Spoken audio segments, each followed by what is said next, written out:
다 같이 사도신경으로 신앙 공부에 가시겠습니다. 나는 전능하신 아버지 하나님 천지의 창조주를 믿습니다. 나는 그의 유일하신 아들 우리 주 예수 그리스도를 믿습니다. 그는 성령으로 잉태되어 동정녀 마리아에게서 나시고 본디오 빌라도에게 고난을 받아 십자가에 못 박혀 죽으시고 장사된 지 사흘 만에 죽은 자 가운데서 다시 살아나셨으며 하늘에 오르시어 전능하신 아버지 하나님 우편에 앉아 계시다가 거기로부터 살아있는 자와 죽은 자를 심판하러 오십니다. 나는 성령을 믿으며 거룩한 공교회와 성도의 교조와 죄를 용서하는 것과 몸의 부활과 영생을 믿습니다. 아멘. 찬송가 420장 찬양하겠습니다. 찬송가 420장입니다.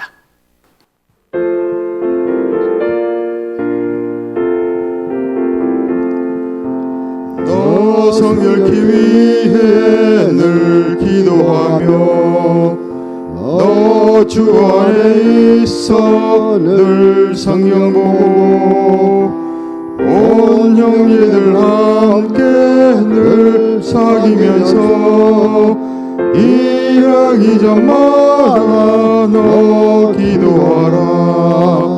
너 성결케 위해 내 머리 숙여 저 은밀히 계신 내 주께 빌라. 주 사귀어 살며 주 닮으리니 널 보니마다 주 생각하리. 너 성결케 위해 주 따라가고 일 다급하여도 당황치 말고 잠재울 때나 또 슬플 때나 너 주님만 믿고 늘 따라가라. 너 성결케 위해 늘 기도하며 내 소원을 주께 다 맡기어라. 너 성령을 받아 주 섬겨 살면 저 천국에 가서 더 잘 섬기리. 하나님 말씀 함께 보겠습니다. 사사기 1장 4절에서 7절까지 말씀입니다. 사사기 1장 4절에서 7절 말씀입니다.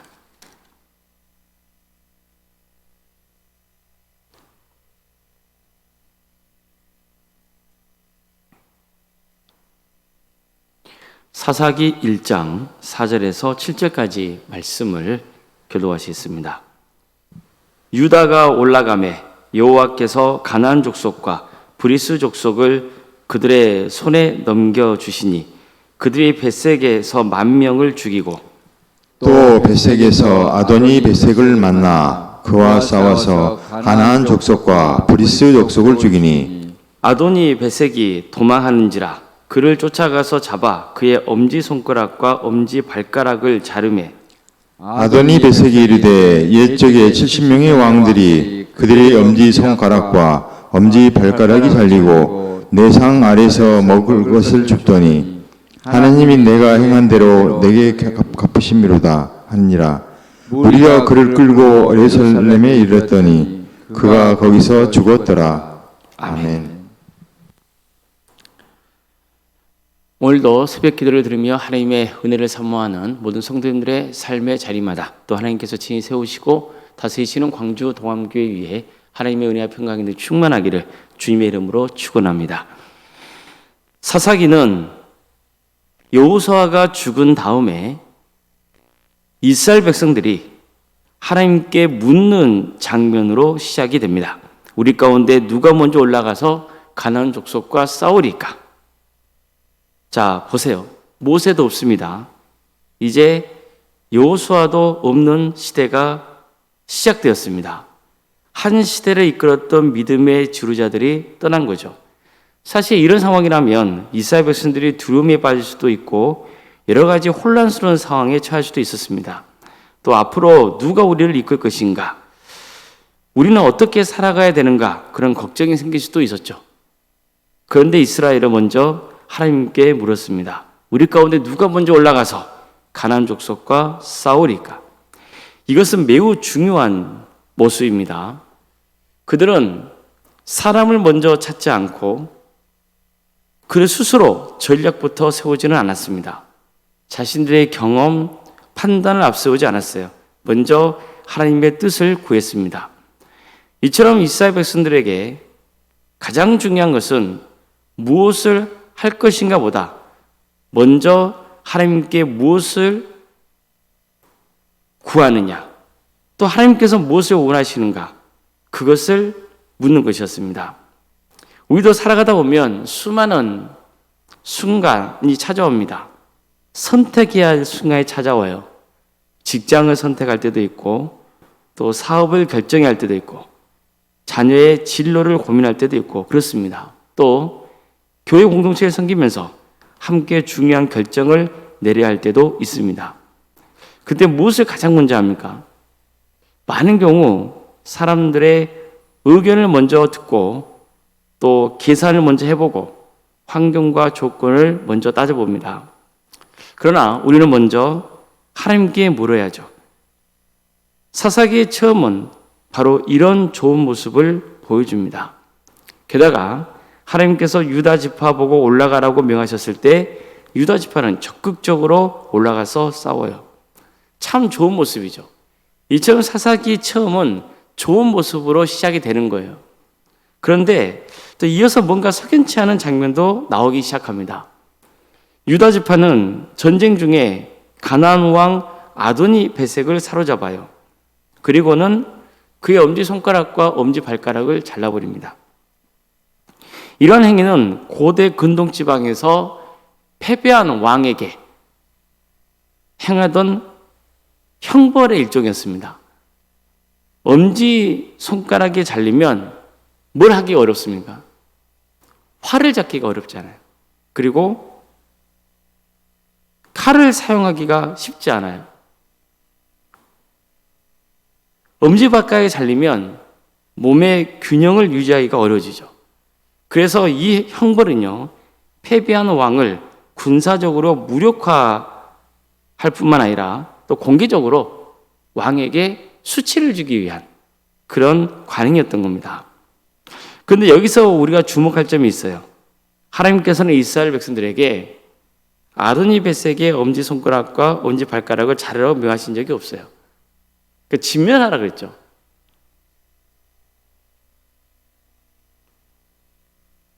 이것은 당시 가나안 지역에서 행해지던 관행이잖아요. 물론 본문을 보면 이 행동에 대해서 직접적으로 하나님께서 꾸짖거나 그런 내용이 나오진 않아요. 그러나 적어도 한 가지 사실은 알 수 있어요. 그게 뭡니까?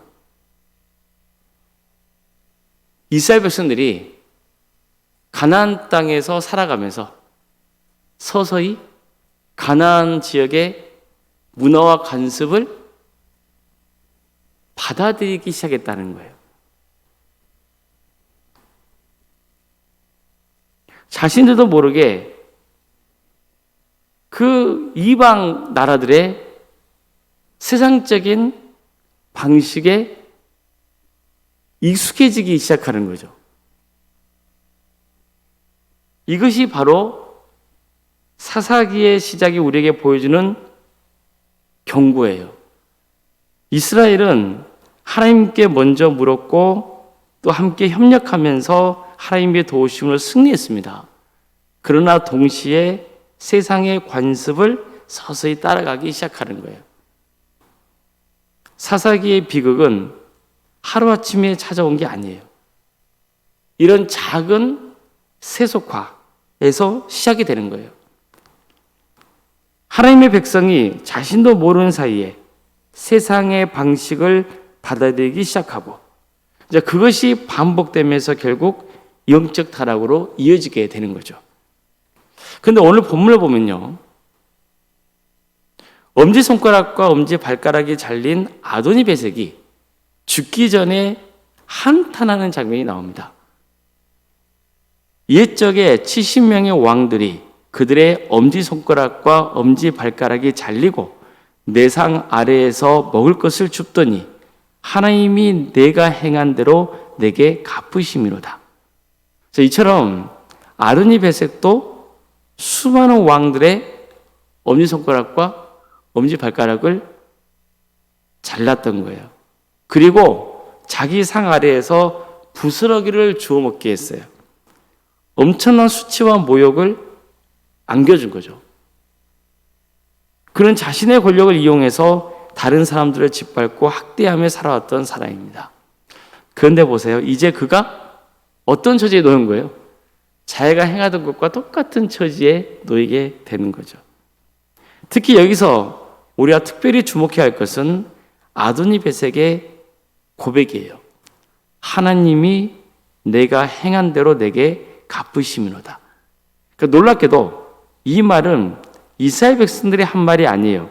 선지자가 한 말도 아니고 하나님을 알지 못하는 가나안 왕의 입에서 나온 말이에요. 그것도 평생 폭력과 잔인함으로 살아온 폭군의 입에서 나온 고백이에요. 아주 후회 어린 고백이죠.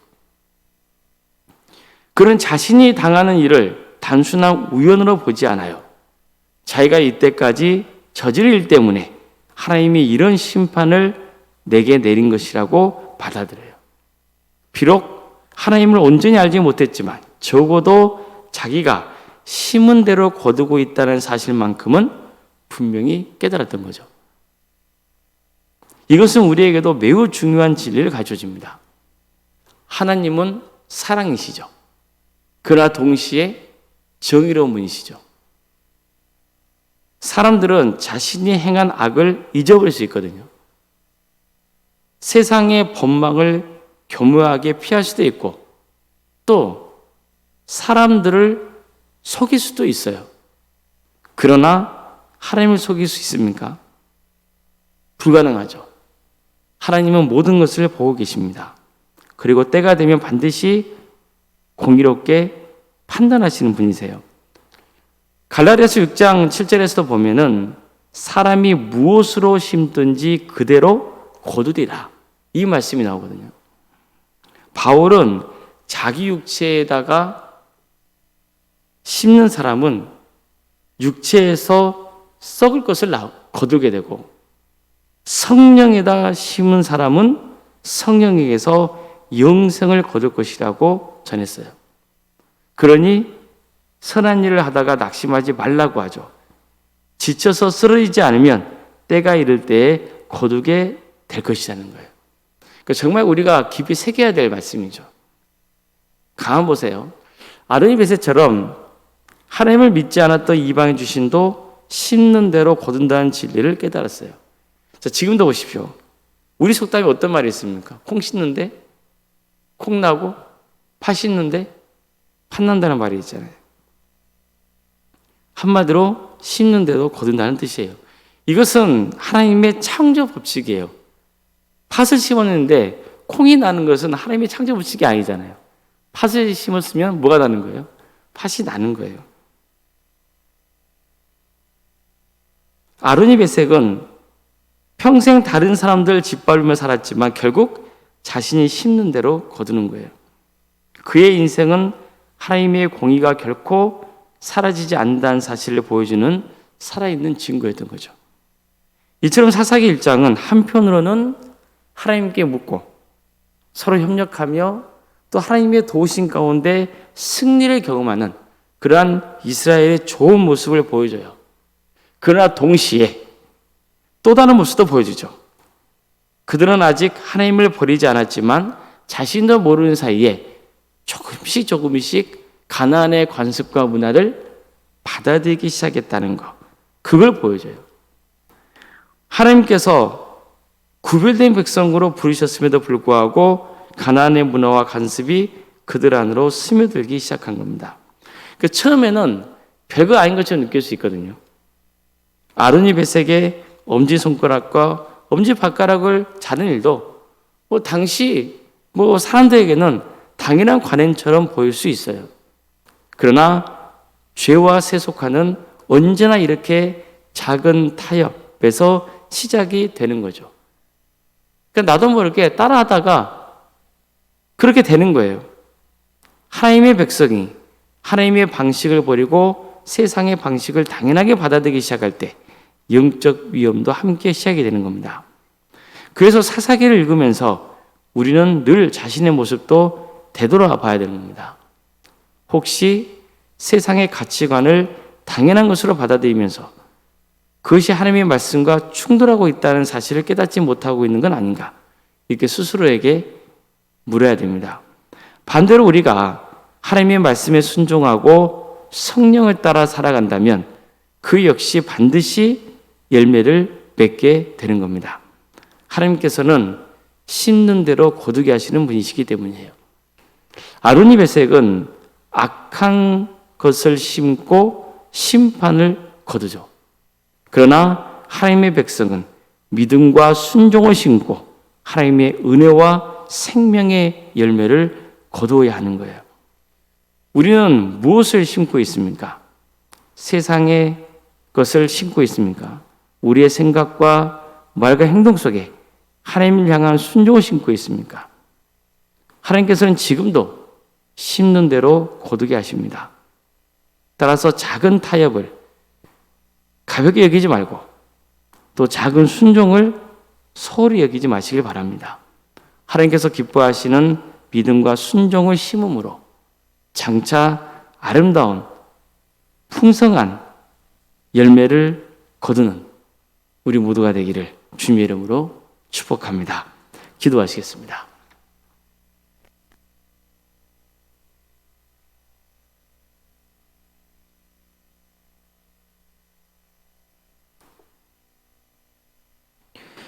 사랑하는 하나님, 오늘도 우리에게 새로운 나라를 이렇게 해주시고 하나님의 은혜 속에 살아갈 수 있도록 인도해 주셔서 감사드립니다.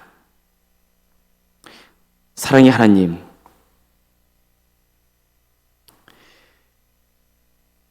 우리가 죄의 본성을 타고 있는 그런 사람으로서 조금만 방심하면 악한 것을 심고 그래서 악한 것을 거두는 그런 어리석은 삶을 살아갈 때가 참 많사오니 주님께서 우리의 그릇된 것을 깨우쳐 주시고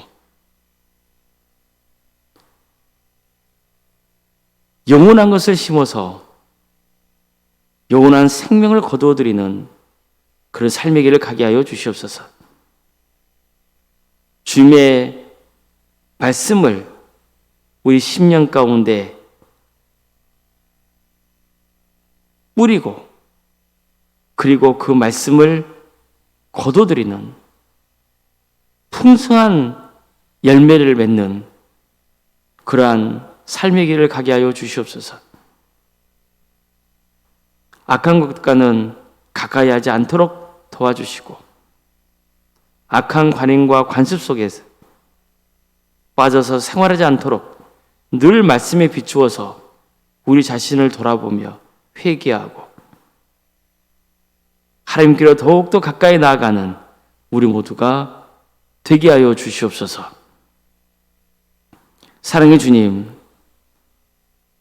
광주 도함교회를 세워주시고 여기까지 인도해 주신 은혜에 감사를 드립니다. 주님께서 친히 함께하여 주셔서 많은 동역자들을 보내주시고 또 믿지 않은 영혼들이 하나님을 인격적으로 만나는 역사가 있게 하여 주시옵소서. 그래서 많은 영혼을 구원으로 인도하는 구원의 방주가 되게 하여 주시고 또 선한 영향을 끼쳐서 하나님께 영광 올려드리는 복된 교회가 되게 하여 주시옵소서. 주님, 주의 살아있는 말씀이 풍성하게 뿌려지는 교회가 되게 하여 주시고 그 말씀이 자라서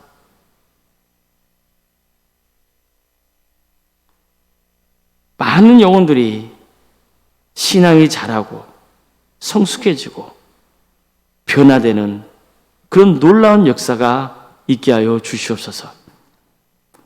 우리 성도들의 가정을 지켜주시고 선하게 인도하여 주시옵소서. 한 사람도 예외 없이 모두가 주 예수 그리스도를 믿고 구원의 은혜를 누리게 하여 주시고, 그래서 하나님의 역사로 신앙의 명가를 세워가는 거룩하고 복된 가정들이 다 되게 하여 주시옵소서. 사랑의 주님, 어려움에 처해 있는 성도들이 있습니다. 주님께서 도와주시고 함께하여 주시옵소서. 치유하여 주시고 회복시켜 주시고 변화시켜 주시옵소서. 어떤 경우에도 믿음의 자리에서 떠나지 않도록 그 영혼을 지켜주시고 긍휼을 베풀어 주시옵소서. 도와주시옵소서. 여러 가지 모습 속에서 살아갈 때 주님께서 함께 하신다는 그 진리를 붙들고 나아가게 하여 주시옵소서. 학업으로 직장으로 근무 등으로 객지에 나가 생활하고 있는 우리 성도들, 우리 자녀들이 있사오니 그들 가운데 함께하여 주시옵소서. 어디에 머물러 있건 그들의 안전을 지켜주시고 주 영광 위에서 살아갈 수 있도록 인도하여 주시옵소서. 생육과 번성의 축복이 차고 넘치는 복된 동암제단이 될 수 있도록 인도하여 주시고, 의뢰자의 출산을 또 잘 마칠 수 있도록 주께서 함께하여 주시고, 또 출산을 은혜 가운데 잘 마친 가정, 그를 복되게 해주셔서 자녀들을 잘 키워낼 수 있도록 영적인 힘을 공급하여 주시옵소서. 주님, 취업을 위해서 또 승진을 위해서 기도 중에 있는, 준비 중에 있는 성도들이 있습니다. 또 결혼을 위해서 준비하고 있고, 또 대학 진학을 위해서도 열심히 준비하고 있는 우리 자녀들이 있습니다. 도와주시옵소서. 그들에게 또 새로운 길을 열어주시고, 그런 모든 과정을 통하여서 더욱더 주님께 영광 돌리는 삶의 길을 갈 수 있도록 주께서 친히 함께하여 주시옵소서. 교회학교 여름 사역을 진행 중에 있습니다. 유치부와 중고등부, 청년부,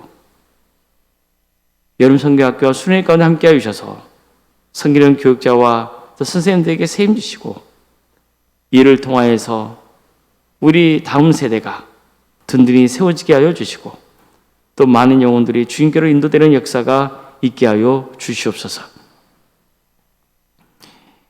우리에게 여러 사역의 자리가 있습니다. 함께하여 주시옵소서. 각각의 부서마다 주님께서 친히 역사하여 주셔서 우리 성도들이 이런 모임을 통하여서 더욱더 함께 기도하며 교제하며 사랑이 싹트는 공동체가 되게 하여 주시고, 주의 은혜를 사모하며 주의 축복을 누리는 복된 교회가 되게 하여 주시옵소서. 올라온 생활 사모님 성령 충만케 하여 주시고, 평안의 축복이 그 가정 가운데 차고 넘치게 하여 주시옵소서. 이 나라 민족을 주께서 불쌍히 여겨 주셔서 하나님의 공의와 정의가 바로 세워지게 하여 주시고, 주의 자녀들이 곳곳에서 빛과 소금의 사명을 잘 감당할 수 있도록 주께서 친히 함께하여 주시옵소서. 하나님의 때에 평화로운 통일이 이루어져 북한 땅에 많은 영혼들이 주님께로 돌아온 역사가 있게 하여 주시고, 또 주의 나라를 위해서 힘쓰고 있는 목회자들, 선교사들, 그대의 삶을 주께서 기억하여 주셔서 그대의 은심을 통하여서 많은 영혼들이 주님께로 돌아오게 하여 주시옵소서. 다시 한번 이 땅 위에 부흥 역사를 하여 주시옵소서. 많은 영혼들이 회개하고 주님께로 돌아오게 하여 주시옵소서. 오늘 하루의 삶을 주님께 온전히 의지하며 살아계신 예수님의 이름으로 기도드리옵나이다. 아멘. 하늘에 계신 우리 아버지, 아버지의 이름을 거룩하게 하시며 아버지의 나라가 오게 하시며 아버지의 뜻이 하늘에서와 같이 땅에서도 이루어지게 하소서. 오늘 우리에게 일용할 양식을 주시고 우리가 우리에게 잘못한 사람을 용서하여 준 것 같이 우리 죄를 용서하여 주시고 우리를 시험에 빠지지 않게 하시고 악에서 구하소서. 나라와 권능과 영광이 영원히 아버지의 것입니다. 아멘.